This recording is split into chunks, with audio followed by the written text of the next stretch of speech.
ನಮಸ್ಕಾರ. ನೀವು ನೋಡ್ತಾ ಇದ್ದೀರಾ ನ್ಯೂಸ್ 18 ಡಿಜಿಟಲ್. ನಾನು ರಘುರಾಜ್. ಇತ್ತೀಚೆಗೆ ನಾವು ಗಮನಿಸಬಹುದು, ಸಣ್ಣ ಪುಟ್ಟ ಸಹಕಾರಿ ರಂಗದ ಚುನಾವಣೆಯಲ್ಲೂ ಭಾರಿ ಒಂದು ಪೈಪೋಟಿ ವ್ಯಕ್ತವಾಗ್ತಾ ಇರತಕ್ಕಂಥದ್ದು. ಪ್ರಮುಖವಾಗಿ ಏನು ಆಡಳಿತ ಇರತಕ್ಕಂಥ ಕಾಂಗ್ರೆಸ್ ಪಕ್ಷದ ಶಾಸಕರು ಇರತಕ್ಕಂಥ ಒಂದು ಕ್ಷೇತ್ರಗಳಲ್ಲಿ ಹೆಚ್ಚಾಗಿ ಒಂದು ಕಾಂಗ್ರೆಸ್ನ ನಾಯಕರು ತಮ್ಮ ಒಂದು ಪ್ರಭಾವವನ್ನ ಏನು ಅಲ್ಲಿ ಸಾಧಿಸಲಿಕ್ಕೆ ಬಹಳಷ್ಟು ಒಂದು ಏನು ಪೈಪೋಟಿಯನ್ನ ಕೊಡ್ತಾ ಇರೋದು ಗಮನಿಸಬಹುದು. ಇತ್ತೀಚೆಗೆ ಮಾಲೂರು ತಾಲೂಕಿನಲ್ಲೂ ಕೂಡ ಇಂಥದ್ದೇ ಒಂದು ಡೆವಲಪ್ಮೆಂಟ್ ಕೂಡ ಆಗಿತ್ತು. ಆದ್ರೆ ಏನು ಸಹಕಾರ ರಂಗದ ಚುನಾವಣೆಯಲ್ಲಿ ಕೂಡ ರಾಜಕೀಯ ನಾಯಕರು ಇತ್ತೀಚೆಗೆ ಒಂದು ಹೆಚ್ಚಾಗಿ ಒಂದು ಹಸ್ತಕ್ಷೇಪವನ್ನ ಮಾಡ್ತಿರೋ ಕಾರಣಕ್ಕಾಗಿ ಏನು ಸಹಕಾರ ರಂಗದ ಚುನಾವಣೆಗಳು ಕೂಡ ಇತ್ತೀಚೆಗೆ ಯಾವುದೇ ಚುನಾವಣೆಗೂ ಕೂಡ ಕಮ್ಮಿ ಇಲ್ಲ ಎನ್ನುವಂತಹ ಒಂದು ದಾಟಿಯಲ್ಲಿ ಚುನಾವಣೆಗಳು ಕೂಡ ಆಗ್ತಾ ಇರತಕ್ಕಂಥದ್ದು. ಆದ್ರೆ ಈ ಒಂದು ವಿಚಾರ ಇದೀಗ ಹೇಳ್ತಾ ಇರೋದಕ್ಕೆ ಒಂದು ಕಾರಣವೂ ಕೂಡ ಇದೆ. ಏನು ಕೋಲಾರ ತಾಲೂಕಿನ ಒಂದು ಬಲಾಢ್ಯ ಮತಕ್ಷೇತ್ರವನ್ನ ಹೊಂದಿರತಕ್ಕಂತ ನರಸಾಪುರ ಹೋಬಳಿಯಲ್ಲಿ ಬಹಳಷ್ಟು ಒಂದು ರಾಜಕೀಯ ಪೈಪೋಟಿ ಇರತಕ್ಕಂಥದ್ದು. ಆ ಒಂದು ಭಾಗದಲ್ಲಿ ಏನು ಇತ್ತೀಚೆಗೆ ಕಾಂಗ್ರೆಸ್ನ ನಾಯಕರು ಹೆಚ್ಚಾಗಿ ಒಂದು ಏನು ಪ್ರಭಾವವನ್ನ ಸಾಧಿಸಲಿಕ್ಕೆ ಒಂದು ಪ್ರಯತ್ನವನ್ನ ಮಾಡ್ತಾ ಇರ್ತಕ್ಕಂಥದ್ದು. ಆದ್ರೆ ಆ ಒಂದು ಭಾಗದಲ್ಲಿ JDS ಮತ್ತೆ ಬಿಜೆಪಿ ನಾಯಕರು ಬಹಳಷ್ಟು ಒಂದು ಪ್ರಭಾವವನ್ನ ಹೊಂದಿರತಕ್ಕಂಥದ್ದು. ಆದ್ರೆ ಇದೀಗ ಜನವರಿ 28ರಂದು ನರಸಾಪುರ ವಿವಿಧೋದ್ದೇಶ ಪ್ರಾಥಮಿಕ ಒಂದು ಕೃಷಿ ಸಹಕಾರ ಸಂಘದ ಅಂದ್ರೆ ಗ್ರಾಮೀಣ ಸಹಕಾರ ಸಂಘದ ಒಂದು ನಿರ್ದೇಶಕರ ಚುನಾವಣೆ ಇದೀಗ ನಿಗದಿ ಆಗಿರ್ತಕ್ಕಂಥದ್ದು.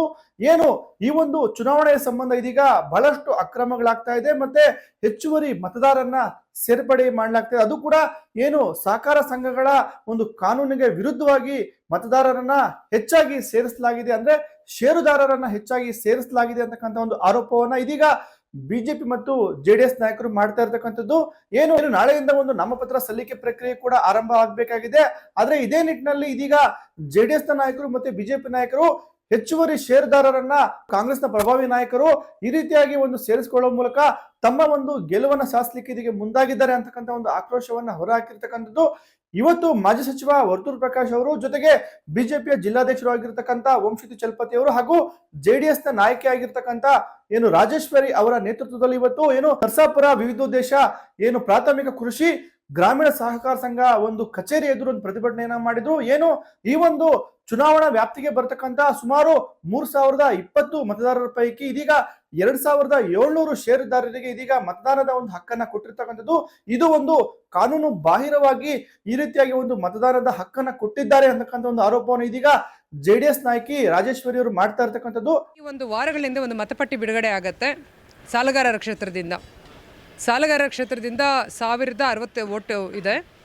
ಸಾಲಗಾರರಲ್ಲದ ಕ್ಷೇತ್ರದಿಂದ 1800 ಓಟುಗಳಷ್ಟು ಸುಮಾರಿದೆ. ಸಾಲಗಾರರ ಕ್ಷೇತ್ರದಿಂದ ಕಳೆದ ವರ್ಷದ ಚುನಾವಣೆಯಲ್ಲಿ 800 ಓಟುಗಳಿತ್ತು. ಈಗ 200 ಓಟು ಸೇರ್ಪಡೆ ಆಗಿದೆ. ಆ 200 ಓಟು 5000 10,000 ಈ ರೀತಿಯಲ್ಲಿ ಕಡಿಮೆ ಹಣನ ಕೊಟ್ಟು ಒಂದು ಲೋನ್ನ ಕೊಟ್ಟು ಸಾಲ ವಾಪಸ್ ಪಡೆದ ಹಾಗೆ ಮಾಡಿ ಬುಕ್ ಮೇಂಟೆನೆನ್ಸ್ ಮಾಡಿ ಯಾರೋ ನಿರ್ದೇಶಕರುಗಳಿದ್ದಾರೆ ಅವರ ಕುಟುಂಬಸ್ಥರನ್ನ ಮಾತ್ರ ಸಾಲಗಾರರನ್ನಾಗಿ ಮಾಡಿ ಆದರೆ ಅವರನ್ನು ರಿಟರ್ನ್ ಸಾಲ ತಗೊಂಡ ಹಾಗೆ ಮತಪಟ್ಟಿನ ತಯಾರು ಮಾಡಲಾಗಿದೆ. ಇದು ಅನಧಿಕೃತವಾದ ಪಟ್ಟಿಯಾಗಿದೆ. ಮತದಾರರ ಪಟ್ಟಿ ಅನಧಿಕೃತ ಮತದಾರರ ಪಟ್ಟಿ ಹೇಗೆ ಅಂತ ಕೇಳಿದ್ರೆ ಕಾನೂನು ರೀತಿಯಲ್ಲಿ ಪ್ರೂವ್ ಮಾಡೋದಕ್ಕೆ ಅವಕಾಶ ಮಾಡಿಕೊಡೋದಕ್ಕೆ ಡಾಕ್ಯುಮೆಂಟ್ಸ್ ಕೊಡ್ತಾ ಇಲ್ಲ. ಆ ವೋಟರ್ಸ್ ಇವ್ರೇನು ಮಾಡಿದ್ದಾರೆ ಕೆಲವರನ್ನ ಕೇಳಿದಾಗ ನಾವು ಅರ್ಜಿಗೂ ಸೈನ್ ಹಾಕಿಲ್ಲ, ನಮ್ಮ ಅಕೌಂಟ್ಗೆ ಯಾವುದೇ ದುಡ್ಡು ಬಂದಿಲ್ಲ ಅಂತ ಹೇಳ್ತಾ ಇದ್ದಾರೆ. ಅದಕ್ಕೆ ಅವರು ಒಂದು ಕಾರಣವನ್ನು ಕೂಡ ಕೊಟ್ಟಿದ್ದಾರೆ. ಏನು ಅಂತ ಹೇಳಿದ್ರೆ ಇನ್ನು ಇರತಕ್ಕಂತ 5 ವರ್ಷದ ಅವಧಿಯಲ್ಲಿ ಷೇರುದಾರರು ಕನಿಷ್ಠ ವಾರ್ಷಿಕ 2 ಸಭೆಗಳಿಗಾದ್ರೂ ಕೂಡ ಬಂದಿರಬೇಕು. ಆದ್ರೆ ಆ ಸಭೆಗೆ ಬಾರದಂತವ್ರಿಗೆ ಏನು ಚುನಾವಣೆಯ 6 ತಿಂಗಳ ಹಿಂದೆನೆ ಒಂದು ನೋಟಿಸ್ ಅನ್ನು ಕೊಡ್ಬೇಕಾಗುತ್ತೆ. ಅದಕ್ಕೂ ಕೂಡ ಸಹಕಾರ ಸಂಘಗಳ 1960ರ 13D ಅಡಿ ಅವರಿಗೆ ಒಂದು ನೋಟಿಸ್ ಅನ್ನು ಕೊಟ್ಟು ಅಂತವರ ವಿರುದ್ಧ ಷೇರುಗಳನ್ನ ರದ್ದು ಮಾಡಬೇಕಾಗಿರುತ್ತೆ. ಆದ್ರೆ ಇಲ್ಲಿ ಇದು ಯಾವುದು ಕೂಡ ಮಾಡಲಾಗಿರೋದಿಲ್ಲ. ಇನ್ನು 2700 ಮತದಾರರಿಗೆ ಇಲ್ಲಿ ಒಂದು ಷೇರುದಾರರಿಗೆ ಮತ್ತೆ ಮುಂದುವರಿಕೆ ಮಾಡಿ ಅವರಿಗೆ ಒಂದು ಮತದಾನದ ಹಕ್ಕನ್ನ ಕೊಟ್ಟಿದ್ದಾರೆ. ಇದು ಕಾನೂನು ಬಾಹಿರ. ಹಾಗಾಗಿನೇ ಇದಕ್ಕೆ ಸಂಬಂಧಪಟ್ಟಂತಹ ಅಂದ್ರೆ ಷೇರುದಾರರನ್ನ ಮತ್ತೆ ಮುಂದುವರಿಸಬೇಕು ಅಂತ ಹೇಳಿದ್ರೆ ಇದಕ್ಕೆ ಏನೆಲ್ಲ ಪ್ರಕ್ರಿಯೆಗಳನ್ನ ಆ ಒಂದು ಏನು ಸಹಕಾರ ಸಂಘದ ಏನು CEO ಆಗಿರ್ತಕ್ಕಂಥವ್ರು ಅಧಿಕಾರಿಗಳು ಮಾಡಿರ್ತಾರೆ, ಇದಕ್ಕೆ ಸಂಬಂಧಪಟ್ಟಂತಹ ದಾಖಲೆಗಳನ್ನ ಕೇಳ್ತಿದ್ರು ಕೂಡ ಕೊಡ್ತಾ ಇಲ್ಲ ಅಂತಕ್ಕಂಥ ಒಂದು ಆಕ್ರೋಶವನ್ನ ಇವತ್ತು ಬಿಜೆಪಿ ಮತ್ತು JDS ನಾಯಕರು ಹೊರ ಹಾಕಿರ್ತಕ್ಕಂಥದ್ದು. ಈ ನಿಟ್ಟಿನಲ್ಲಿ ಏನು ಆ ಒಂದು ಸಹಕಾರ ಸಂಘದ ಕಚೇರಿಯಲ್ಲಿ ಅಧಿಕಾರಿಗಳನ್ನ ಕೇಳಿದಾಗ ಸೂಕ್ತ ಒಂದು ಉತ್ತರ ಕೂಡ ಬಂದಿರೋದಿಲ್ಲ. ಅದಕ್ಕೆ ಕಾರಣ ಏನು ಅಂತ ಹೇಳಿದ್ರೆ ಕಾಂಗ್ರೆಸ್ ನಾಯಕ ಮತ್ತೆ ಹಿಂದೆ ಅಧ್ಯಕ್ಷರು ಆಗಿದ್ದಂತಹ ಕಲ್ಲಲ್ಲಿ ಮುನ್ರಾಜು ಅವರು ಕೈವಾಡ ಇದೆ ಅಂತಕ್ಕಂಥ ಒಂದು ಆರೋಪವನ್ನು ಇದೀಗ ಜೆಡಿಎಸ್ ನ ನಾಯಕಿಯಾಗಿರ್ತಕ್ಕಂಥ ರಾಜೇಶ್ವರಿ ಮಾಡಿರ್ತಕ್ಕಂಥದ್ದು. ಒಂದು ನಿರ್ದೇಶಕರ ಚುನಾವಣೆಯ ಹಿನ್ನೆಲೆಯಲ್ಲಿ ಇತ್ತೀಚೆಗೆ ಹೆಚ್ಚುವರಿಯಾಗಿ 220 ಷೇರುದಾರರನ್ನ ಮುನಿರಾಜು ಅವರು ತಮ್ಮ ಒಂದು ಕುಟುಂಬದ ಸದಸ್ಯರನ್ನೇ ಷೇರುದಾರರನ್ನಾಗಿ ಮಾಡಿದ್ರ ಜೊತೆಗೆ ಅವರಿಗೆ ಶೇರನ್ನ ಕೊಡ್ಲಿಕ್ಕೆ ಯಾವೆಲ್ಲ ನಿಯಮಗಳನ್ನ ಪಾಲನೆ ಮಾಡಬೇಕಾಗಿತ್ತು ಆ ಯಾವ ಕೂಡ ಇಲ್ಲಿ ನಿಯಮಗಳನ್ನ ಪಾಲನೆ ಮಾಡಿಲ್ಲ. ಕೇವಲ ಒಂದು ಇನ್ನು ಚುನಾವಣೆಯ ಗೆಲ್ಲಬೇಕು ಅಂತಕ್ಕಂಥ ಒಂದು ನಿಟ್ಟಿನಲ್ಲಿ ಇದೀಗ ಬಹಳಷ್ಟು ಒಂದು ನಿಯಮಗಳನ್ನ ಗಾಳಿಗೆ ತೋರಿ ಷೇರುಗಳನ್ನ ಕೂಡ ಕೊಟ್ಟಿರ್ತಕ್ಕಂಥದ್ದು. ಜೊತೆಗೆ ಹಿಂದೆ ಇದ್ದಂತಹ ಷೇರುದಾರರು ಈ ಒಂದು ಸಹಕಾರ ಸಂಘದ ನಿಯಮಗಳ ಅಡಿ ಅವರು ಕೂಡ ಕೆಲಸವನ್ನು ಕೂಡ ಮಾಡಿಲ್ಲ. ಹಾಗಾಗಿನೇ ಇದರಲ್ಲಿ ಸಹಕಾರ ಸಂಘಗಳ ಕಾಯ್ದೆಯ ಎಲ್ಲಾ ನಿಯಮಗಳನ್ನು ಕೂಡ ಗಾಳಿಗೆ ತೋರಿದ್ರು ಕೂಡ ಅಂತ ಷೇರುದಾರರಿಗೆ ಮತ್ತೆ ಅವರಿಗೆ ಒಂದು ಮುಂದುವರಿಕೆ ಮಾಡಲಿಕ್ಕೆ ಒಂದು ಅವಕಾಶವನ್ನು ಕೊಟ್ಟಿದ್ದಾರೆ. ಜೊತೆಗೆ ಹೊಸ ಷೇರುದಾರರಿಗೆ ಏನೆಲ್ಲ ನಿಯಮಗಳನ್ನ ಪಾಲನೆ ಮಾಡಬೇಕಾಗಿತ್ತು ಅವೆಲ್ಲವೂ ಕೂಡ ಪಾಲನೆ ಮಾಡದಿದ್ರು ಕೂಡ ಅವರಿಗೆ ಮತ್ತೆ ಷೇರುಗಳನ್ನ ಕೂಡ ಕೊಟ್ಟಿರ್ತಕ್ಕಂಥದ್ದು. ಈ ನಿಟ್ಟಿನಲ್ಲಿ ಕಾಂಗ್ರೆಸ್ನ ಕೆಲ ನಾಯಕರು ಈ ಒಂದು ಚುನಾವಣೆಯನ್ನ ಗೆಲ್ಲೇಬೇಕು ಅಂತಕ್ಕಂಥ ನಿಟ್ಟಿನಲ್ಲಿ ಏನು ಸಹಕಾರ ಸಂಘಗಳ ನಿಯಮಗಳನ್ನ ಗಾಳಿಗೆ ತೋರಿ ಕೆಲಸವನ್ನು ಕೂಡ ಮಾಡ್ತಾ ಇದ್ದಾರೆ. ಹಾಗಾಗಿನೇ ನಮಗೆ ಈ ಸಂಬಂಧಪಟ್ಟಂತಹ ಮತದಾರರ ಪಟ್ಟಿಯ ಒಂದು ಘೋಷಣೆ ಸಂಬಂಧ ಏನೇನ ನಿಯಮಗಳನ್ನ ಪಾಲನೆ ಮಾಡಿದ್ದಾರೆ ಆ ಒಂದು ನಿಯಮಗಳಿಗೆ ಸಂಬಂಧಪಟ್ಟಂತೆ ನಮಗೆ ದಾಖಲೆಗಳನ್ನ ಕೊಡಿ ಅಂತಕ್ಕಂತ ಒಂದು ಮಾತನ್ನ ಜೆಡಿಎಸ್ ನಾಯಕರು ಮತ್ತೆ ಬಿಜೆಪಿ ನಾಯಕರು ಮಾಡಿರ್ತಕ್ಕಂಥದ್ದು. ಆದ್ರೆ ಇದಕ್ಕೆ ಸಂಬಂಧಪಟ್ಟಂತೆ ಆ ಒಂದು ಕಚೇರಿಯಲ್ಲಿದ್ದಂತಹ ಅಧಿಕಾರಿಗಳು ಯಾವುದೇ ರೀತಿಯಲ್ಲೂ ಕೂಡ ಸ್ಪಂದನೆ ಕೊಟ್ಟಿಲ್ಲ. ಇದಕ್ಕೆ ಏನು ಜೆಡಿಎಸ್ ನಾಯಕರು ಜೊತೆಗೆ ಬಿಜೆಪಿ ನಾಯಕರು ಒಂದು ಆಕ್ರೋಶವನ್ನು ಹೊರಹಾಕಿ ಏನು ಕೋಲಾರದಲ್ಲಿ ಇರ್ತಕ್ಕಂಥ ಸಹಕಾರ ಸಂಘಗಳ ಉಪನಿಬಂಧಕರ ಕಚೇರಿಗೆ ಏನು ಬಿಜೆಪಿ ಮತ್ತು ಜೆಡಿಎಸ್ ನಾಯಕರು ಭೇಟಿ ಕೊಟ್ಟು ಅಲ್ಲಿ ಒಂದು ದೂರನ್ನ ಕೊಡ್ತಕ್ಕಂಥ ಒಂದು ಕೆಲಸವನ್ನು ಕೂಡ ಮಾಡಿರ್ತಕ್ಕಂಥದ್ದು.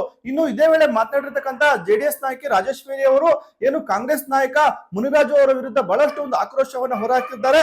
ಏನು ಚುನಾವಣೆಗೆ ಸಂಬಂಧಪಟ್ಟಂತೆ ಚುನಾವಣೆ ಗೆಲ್ಲಿಕ್ಕೆ ಅವರು ಏನೆಲ್ಲ ಮಾಡಬೇಕು ಆ ಒಂದು ಕೆಲಸಗಳನ್ನು ಕೂಡ ಮಾಡ್ತಾ ಇದ್ದಾರೆ. ಆದ್ರೆ ಕಾನೂನಿಗೆ ವಿರುದ್ಧವಾಗಿ ಅವರು ಇದೀಗ ಕುಟುಂಬದ ಸದಸ್ಯರಿಗೆ ಇದೀಗ ಹೆಚ್ಚುವರಿ ಷೇರುಗಳನ್ನು ಕೂಡ ಕೊಟ್ಟಿದ್ದಾರೆ. ಈ ರೀತಿಯಾಗಿ ಅವರು ಚುನಾವಣೆಯನ್ನ ಗೆಲ್ಲಿಕ್ಕೆ ಹೊರಟಿದ್ದಾರೆ. ಆದ್ರೆ ಮತಬಾಂಧವರು ಖಂಡಿತ ನಮ್ಮ ಒಂದು ಬಿಜೆಪಿ ಮತ್ತು ಜೆಡಿಎಸ್ ಬೆಂಬಲಿತ ನಿರ್ದೇಶಕರ ಆಕಾಂಕ್ಷಿತರಿಗೆ ಹೆಚ್ಚಿನ ಒಂದು ಮತಗಳನ್ನ ಕೊಡುವಂತಹ ಸಾಧ್ಯತೆಗಳು ಇದೆ ಅಂತಕ್ಕಂಥ ಮಾತನ್ನ ಇದೀಗ ರಾಜೇಶ್ವರಿ ಅವರು ಹೇಳಿರ್ತಕ್ಕಂಥದ್ದು.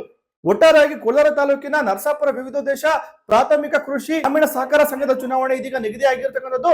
ಸಂಬಂಧಪಟ್ಟಂತೆ ಷೇರುದಾರರ ಒಂದು ಅಂತಿಮ ಪಟ್ಟಿ ಸಂಬಂಧ ಇದೀಗ ಜೆಡಿಎಸ್ ಮತ್ತು ಬಿಜೆಪಿ ನಾಯಕರು ಬಹಳಷ್ಟು ಒಂದು ಆಕ್ರೋಶವನ್ನು ಹೊರಹಾಕಿದ್ದಾರೆ. ಸಹಕಾರ ಸಂಘದ ಕಾಯ್ದೆಯ ನಿಯಮಗಳನ್ನ ಗಾಳಿಗೆ ತೂರಿ ಷೇರುದಾರರಿಗೆ ಇದೀಗ ಮತದಾನ ಹಕ್ಕನ್ನು ಕೊಟ್ಟಿದ್ದಾರೆ. ಇದು ಕಾನೂನು ಬಾಹಿರ ಅಂತಕ್ಕಂಥ ಒಂದು ಆಕ್ರೋಶವನ್ನ ಇದೀಗ ಜೆಡಿಎಸ್ ನಾಯಕ ರಾಜೇಶ್ವರಿ ಅವರು ಹೊರಹಾಕಿರ್ತಕ್ಕಂಥದ್ದು. ರಘುರಾಜ್, ನ್ಯೂಸ್ 18 ಕೋಲಾರ.